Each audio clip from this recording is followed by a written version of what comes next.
Hi, well oftentimes we're getting a lot of new inquiries for business as the rental market is changing, and there's less sales and more people thinking about the renting process, and they're coming to us and asking us for quotes. Our fees haven't changed over the years. We're still charging the same amount. I just want to discuss our fees and services with you. First of all, we are a licensed property management company, which means that we're governed by the Real Estate Services Act.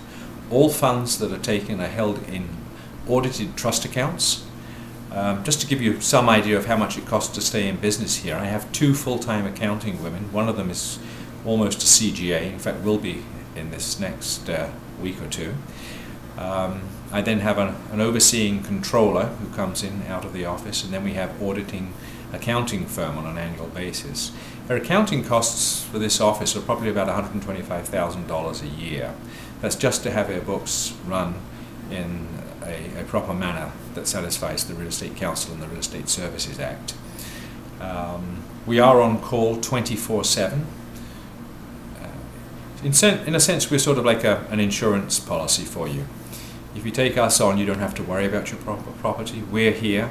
If there's a leak, if there's a fire, one of our agents will turn up on site and start the process of looking after your interests, fielding calls from insurance companies and taking a lot of extra time to make sure that things does go properly for you.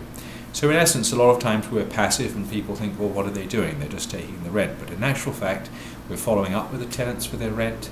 We're giving you an audited statement every month.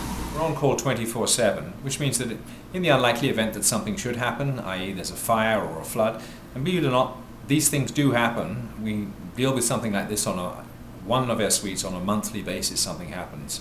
Either the person above overflows the bathtub, or sets off the sprinklers, or has a fire. You would not believe the things that we have to deal with on an ongoing basis. The tenant locks themselves out.